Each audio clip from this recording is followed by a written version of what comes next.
إن الحمد لله نحمده ونستعينه من يهده الله فلا مضل له ومن يضلل فلا هادي له وأشهد أن لا إله إلا الله وحده لا شريك له وأن محمدا عبده ورسوله أما بعد. Donc nous allons continuer Inch'Allah notre cours et nous avons vu que le kalam هو اللفظ المركب والمفيد بالوضع et que وأقسامه ثلاثة اسم وفعل وحرف جاء لمعنى. Donc la parole est de trois sortes, c'est-à-dire trois mots. Dans toute phrase de langue arabe, on ne peut trouver que trois sortes de choses, que trois sortes de mots qui sont ism, fi'l ou harf, jaa li-ma'nan, donc un nom, un verbe ou une lettre qui est venue pour un sens. Et bien nous continuons, Inch'Allah. Et maintenant nous voyons quoi? Maintenant, on va savoir comment reconnaître les mots, donc ces trois sortes de mots, ces trois sortes qui sont soit le ism, le fi'l ou le harf. Comment reconnaître qu'un kalima, un mot, qu'un kalima est soit un ism, soit un fi'l ou soit un harf? Eh bien, on va avoir les indications pour ceci. On va étudier ceci, Inch'Allah. Ibn Ajurrum, rahimahullah, dit fal ismu yu'rafu. Alors, le nom, le ism, on le connaît, c'est-à-dire on le reconnaît, donc il a des indications. Bil khafdi. Alors, al khafd, soit on dit khafd, soit on dit jar, avec un ra mushaddada, d'accord? On dit soit khafd ou soit jar. Donc on dit soit harf khafd ou harf jar. Généralement, on dit toujours jar, mais comme étant donné que Ibn Ajurrum rahimahullah était un koufi, eh bien il dit khafd. Voilà. À savoir que dans la langue arabe, il y a deux écoles, il y a deux madhaban. Dans le fiqh, généralement on dit qu'il y en a quatre, bien qu'il y a le cinquième qui est le madhab al-Zahiri, qui a été créé par Daoud al-Zahiri et qui a été revivifié par Ibn Hazm. Ibn Hazm, ce n'est pas lui qui a fondé le madhab Zahiri, il a seulement plus devenu 2-3 siècles après, je ne me rappelle plus exactement, et il l'a revivifié. Celui qu'il a fait, c'est Daoud al-Zahiri. Donc, dans le fiqh, généralement, on dit qu'il y a quatre écoles, Hanafi, Maliki, Shafi'i ou Hanbali, mais il y en a aussi un cinquième, al-Zahiri. Et dans la langue arabe, il n'y en a que deux, c'est madhab al-Koufi ou al-Basri. Ces deux madhabs sont assimilés par rapport aux villes d'où les deux sont nés. D'accord? Koufa, la ville de Koufa, et Basra, qui sont deux villes au sud-est de l'Irak, de l'Irak. D'accord? Bon, maintenant, ces deux villes ne sont plus très connues. Bon, c'est rempli de rawafid aussi. Hein. Ce n'est plus comme c'était avant, malheureusement. Donc, et les Koufis disent khafd, et les Basri disent khafd ou ils disent jar, mais généralement ils disent jar. Alors, c'est quoi le jar? Le jar, c'est un état. Et un ism acquiert l'état de jar ou de khafd, on va dire jar ou khafd, je me répète, on dit soit un des deux mots, il n'y a pas de problème, par rapport à une de trois choses. Soit par un harf jar, un harf de khafd qui est rentré dans ce mot, donc ce mot va être majrour ou marfoud, d'accord? Soit il est mudaf ilay, on va étudier ça plus tard, Inch'Allah. Donc le mudaf ilay, il est obligatoirement majrour. Et la troisième chose qui rend un ism majrour ou marfoud au choix, eh bien, c'est qu'il soit un tabi' d'un matbour, que lui, ce matbour, il est majrour. Et ça aussi, on va l'étudier plus tard. Et il y a 5 tawabi'. Bien que Ibn Ajurrum va n'en citer que 4, comme on va le voir, Inch'Allah. Donc, on va voir concrètement. J'ai déjà écrit cette petite phrase. Zaydun fi al-masjidi. Zaydun fi al-masjid. Zaydun, à la fin, il y a deux dhammas. Donc, on dit qu'il y a bien qu'il y a deux dhammas, on va dire qu'il n'y en a qu'un seul, Inch'Allah. Donc, il n'est pas majeur. Fi, à la base, il y a un soukoun. Fi, ce n'est pas aussi un ism. Il ne peut pas être majrour, donc ça ne peut pas être un ism. Al-Majidi, il y a un kasra. Et sachez-le, mais on va l'apprendre, Inch'Allah, que l'indication qu'un mot soit majrour, c'est le kasra à la fin du mot. Ça, c'est l'indication principale. Et il y a d'autres choses qui remplacent le kasra pour l'indication. Donc on voit que le mot al-Majidi, en fin de compte, il est majrour, là c'est par rapport à harf jar, ça aurait pu être parce qu'il est moudafilé, comme par exemple imam ou masjidi. Non, mais je sais pas ici, hop, on y va. Alors, imam ou el masjidi, vous enlevez, voilà, tac. Donc, si je marque Zaydoun, Zaydoun imam ou masjidi, Zaydoun est l'imam de la mosquée. Là, el masjidi, il est moudafilé, donc il est majrour. Et donc, on sait que c'est un nom, parce que un kalima majroura, un kalima qui est majrour, ne peut être qu'un nom. Voilà. Donc ça, c'est l'indication comme quoi ce mot-là, c'est un ism. On continue. Wa at-tanwin. Ah, at-tanwin. C'est quoi un tanwin? Hop, on va ici. Tanwin, c'est un nun sakinatun zaidatun. تلحق آخر الاسم لفظا لا خطا. Le tanwin, c'est quoi? C'est un noun, comme vous voyez ici, c'est un noun qui est sakina, qui a un soukoun, et qui est rajouté, qui est un rajout à un nom, exactement à la fin d'un nom. Zaydoun. Quand on dit Zaydoun, dans la prononciation, on dit Zaydoun avec un noun sakina, comme c'est ici. Mais le noun, comme je dis dans la définition, il ne s'écrit pas. Donc, dans Zaydoun, on ne marque pas de noun sakina. Par contre, il a une indication, c'est deux damma. Les deux damma, dammatan, ça indique qu'il y a un tanwin, que c'est qu'il y a un tanwin. Et bien sûr, c'est pareil pour Zaydan et pour Zaydin.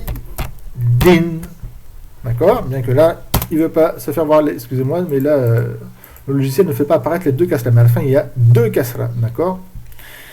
Donc, ça s'écrit normalement. Enfin, ça devrait s'écrire, entre guillemets, Zay, Dan, avec un nun sakina. Et ici, j'enlève, hop, Zay, Din, avec un nun sakina. Voilà.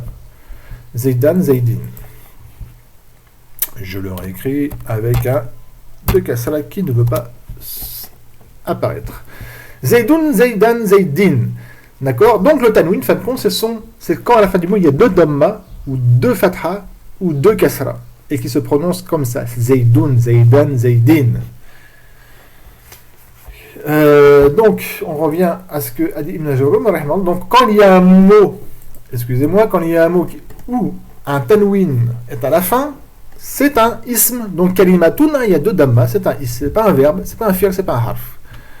Ma'nan, il y a un tanwin à la fin. Mais attention, le tanwin, parce qu'il y a ce alif là qui est ici, il ne veut pas s'écrire à la fin du alif. Contrairement à ce que font les débutants et certaines maisons d'édition aussi, malheureusement, ils mettent le tanwin, quand c'est sur un alif, sur le alif. C'est faux. Il est sur le nun. Pourquoi? Parce que le alif, il est obligatoirement sakni, un soukoun sur l'alif. Que ça soit écrit comme un ya ou que ça soit écrit comme un bâton, il y a un soukoun sur tout alif. C'est impossible qu'il y ait un kasra, un fatha, un dam, un kasra ou un fatha sur un alif qui soit de cette forme-là, comme un bâton, clac, ou comme un ya. D'accord? Il y a un soukoun. Et donc le fatha, il vient avant. Marnan. Fi nafsiha. Donc, muqtarinatin a un tanwin. Donc, on sait que muqtarinatin, c'est un is parce qu'il y a un tanwin. Bizamanin. Alors, il y a le ba qui a un mot tout seul, qui a un harf, comme on va voir. Et il y a zamanin. Zamanin, il plaçait le tanwin. Al-ismu. Est-ce que ça, le mot al-ismu, c'est un ism, c'est un fi'l ou c'est un harf? Eh bien, on regarde. Est-ce que je peux dire ismun? Eh bien, oui. Donc, c'est un ism parce qu'on peut dire ismun. Voilà. Et on fait pareil pour comment on va faire pareil pour alif wal lam. Donc le ism on le reconnaît aussi par le fait qu'il accepte que le dukhul al rentre en lui. C'est-à-dire qu'il y a alif wal lam qui va rentrer sur le ism. On va vite le faire. Donc le mot al-ism, eh ben c'est on sait que c'est un ism parce que alif wal lam il est rentré. Kalimatun, je viens ici, paf, tac, kalimatun. Est-ce que je peux mettre un alif wal lam au début? Al-kalimatu, bah oui, donc c'est un ism parce que le alif lam est rentré. Marnan, hop, marnan, marna. Est-ce que je peux mettre un alif lam au début? Al-marna, bah oui, ça se dit, c'est al-marna. Donc je sais donc que al-marna c'est un ism, etc. Et ensuite il a dit wa huruf al-khafdi, wa huruf al-khafdi. Alors il faut le savoir, certains se trompent. Le mot hurufi, il est majeur, comme vous voyez un kasra. Et le wa qui avance, c'est wa adf. waw atf. Et le huruf il est martouf non pas bil khafdi, c'est-à-dire qu'il ne faut pas comprendre fal ism yurafu bil khafdi wa bi huruf al khafdi, non. Il faut comprendre fal ism yurafu bil khafdi wa tanwin dukhul al alif wal lim wa dukhul huruf al khafd. Le mot huruf ici il est martouf au mot al-alif, c'est-à-dire que il faut comprendre qu'il y a le mot dukhul qui est ici, et par le fait que alif wal lam rentre sur le ism par l'entrée de alif wal lam, et là par dukhul par l'entrée de huruf al khafd, c'est-à-dire que il faut comprendre qu'il y a un dukhul, il martouf à al-alifi et pas al dukhul, wa dukhuli al-alifi wa dukhuli wa huruf al khafd. C'est-à-dire que quand un kalima accepte que un harf khafd, huruf c'est le pluriel de harf, qu'un harf khafd ou harf jar, comme vous voulez, rentre sur un kalima, on sait que c'est un nom, un ism. Exemple, parmi ces l'ism kalimatun dalat ala. Ala c'est un ism, c'est un harf khafd, c'est un harf jar. Et contrairement au ism, au asma, asma c'est le pluriel de ism, et au af'al, af'al c'est le pluriel de fi'l. Les af'al et les asma sont indénombrables, entre guillemets. Il y en a vraiment beaucoup, ils sont, on peut dire, indénombrables. Alors que les huruf jar, ils sont très très peu. Il y a moins de 20 huruf khafd dans la langue arabe. Donc ils sont très faciles à s'en rappeler, à les mémoriser, comme on va le faire dans Al-Jurumiyya. Donc ala, je sais que c'est un harf jar. Et marna, eh bien, est rentré en lui directement, paf, harf jar. Donc je sais que marna c'est un ism parce qu'il accepte qu'un harf jar rentre directement à marna. Si je prends le verbe zahara, le mot zahara, d'accord, paf, le verbe zahara, si je vais lui faire rentrer ala, est-ce que je peux dire ala zahara? Ça se dit pas en langue arabe. Donc je sais que ce n'est pas un ism parce que zahara n'accepte, je peux l'écrire comme ça, mais ça n'accepte pas dans la langue arabe de dire zahara. Le même pour, je reviens d'ailleurs à l'autre indication du nom, c'était l'alif wal lam. Est-ce que je peux dire el zahara? El zahara. Est-ce que je peux dire ça? Non, ça se dit pas. Je peux l'écrire comme ça, mais ça se dit pas en arabe. El zahara. Donc je sais que le kalima zahara c'est pas un ism parce qu'il n'accepte pas le alif wal lam. Est-ce que je peux dire zaharan? Non, ça ne se dit pas zaharan. Donc ça ne se dit pas. Donc je sais que ce n'est pas un nom, ce n'est pas un ism parce qu'il n'accepte pas, c'est pas le tanwin. Il n'accepte pas alif wal lam, mais il n'accepte pas le harf jar. Donc apparemment, du moins jusqu'à maintenant, on sait que c'est pas un nom. D'accord? Voilà. J'en suis à huruf al-khafd ou à huruf al-khafd. Ensuite, Ibn Najm, parce qu'il est très gentil avec nous, il va nous donner la majorité, la quasi-totalité, sauf quelques-unes, des huruf al-khafd, d'accord, wa hiya, et elles sont, alors savoir pourquoi il y a des hiya, c'est-à-dire elles, c'est-à-dire elles au singulier. Pourquoi? Alors que moi je traduis par elles sont et non pas elle est. En langue arabe, tout ce qui n'a pas de règle, donc pas de raison, c'est-à-dire tout ce qui est objet animaux, eh bien le pluriel se fait par le singulier féminin, d'accord, par le singulier féminin. J'espère que vous avez appris ça, sinon apprenez-le. Donc, il n'a pas dit wahunna wahum, il a dit wahiya. Quand on prend le pluriel, quand on a un pluriel d'un raïl raqil qui n'a pas de raison, donc c'est tout ce qui est en fin de compte concrètement, c'est tout ce qui est autre que les êtres humains et que les djinns, parce que les djinns ont la raison. Eh bien, à la base, on emploie le singulier féminin pour utiliser le pluriel. Donc, wahiya, ouais, et donc nous, on va traduire par elles sont, non pas par elles sont. Parce qu'en français, ça ne se fait pas. Min, c'est un harf jar. Zahaba Zaydun min min Marseille ila Paris, de Marseille jusqu'à ila Paris. Donc min à la base veut dire le début. Donc je sais que Zahaba Zaydun min Marseille jusqu'à Marseille, Marseille, c'est un ism parce que min est rentré à lui. Il a la même chose. Min Marseille il a Paris ou il a Makkata ou jusqu'à la Mecque. Donc il a, je sais que Makkata c'est un is parce que il a est rentré en lui. Wa'an, la même chose. Ramitu anil qawsi, ramitu sahma anil qawsi. An est rentré un kalima, donc le mot, le kalima qui est après An, je sais que c'est un ism parce que An, c'est un harf jar, il ne rentre seulement qu'un ism. Ou ala, la même chose. La même chose, al-kitabu ala tawil. Le livre est sur la table, voilà. Ala, qui veut dire sur, c'est un harf jar. Fi, la même chose. Par exemple, Zaydun fil masjidi. Zaydun fil masjidi. Je sais que le masjidi, c'est. Par exemple ici, Zaydun fil masjidi, je sais que le masjidi, c'est un ism. Pourquoi? Parce que fi est rentré à ce mot. D'accord? Je ne peux pas dire fi zahara. Fi zahara, ça ne se dit pas. Fil masjidi, ça se dit. Donc je sais que le mot masjidi, c'est un ism parce que fi est juste avant. Il peut rentrer avant. Fi wa rubba. Rubba qui veut dire peut-être, que ce soit pour beaucoup ou peu. Par exemple, Rubba rajulin karimin yabkhal. Il se peut qu'un homme généreux soit avare, soit avare, fasse de l'avarice. C'est-à-dire qu'il peut être généreux, un homme généreux peut toujours être généreux, mais des fois dans sa vie, une fois ou deux, comme de temps en temps, il peut faire de l'avarice. Al-ba'u. Al-ba'u. Comme par exemple, marartu bil masjidi. Marartu bil masjidi. Je suis passé par la mosquée. Donc, al-masjidi, je sais aussi que c'est un is parce que ba est rentré. Et je sais que juste avant, rubba rajulin karimin yabkhul. Il se peut qu'un rajul, donc je sais que le mot rajul, c'est un is parce que rubba est rentré à lui.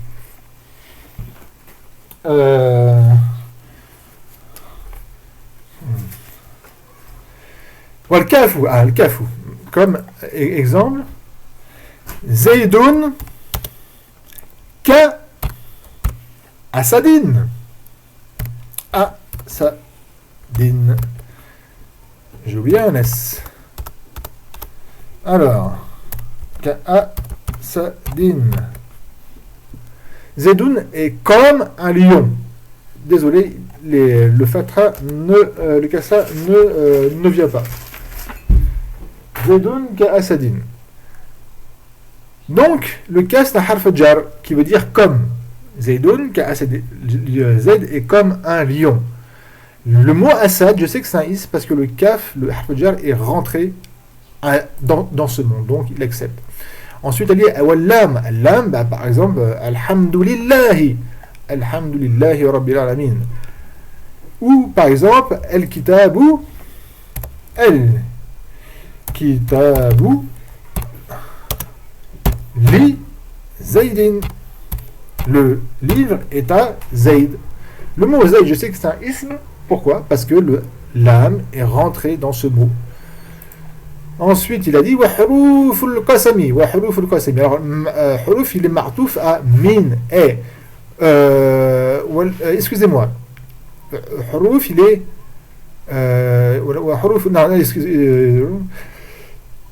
Non, excusez. Si, je me suis pas trompé. Wahruf, il est martouf à la min. Et wahruf al-khafd, wahiya min, wa ila, wa an, wa ala, wa fi, wa rubba, wa al-ba, wa al-kaf, wa al-lam, wa huruf al-qasam. C'est-à-dire que les huruf al-khafd, les huruf al-jar, ce sont min jusqu'à al-kaf, et aussi wa huruf al-qasim. Wahiya, huruf al-qasam. Les lettres du jurement, le fait de jurer. Wahiya, et elles sont, ces lettres, elles sont au nombre de 3. Wa al-waou, et wallahi. D'accord? Certains jurent beaucoup, malheureusement. Wallahi. Wallahi. Donc, je sais que l'offre de Jalala, ici, c'est un ism. On ne dit pas Allah, on dit par respect, on dit l'offre d'ul Jalala. On ne dit pas Allah. L'offre d'ul Jalala, c'est un ism parce qu'il y a un kasra. Billahi et le ba, qui peut servir, comme on l'a dit ici, mais il sert aussi de huruf al-qasam.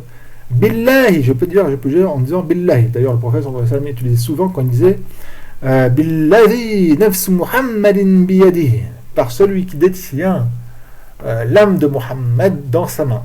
C'est Allah Azza wa Jal. Et à la base, c'est Uqsimu Billahi.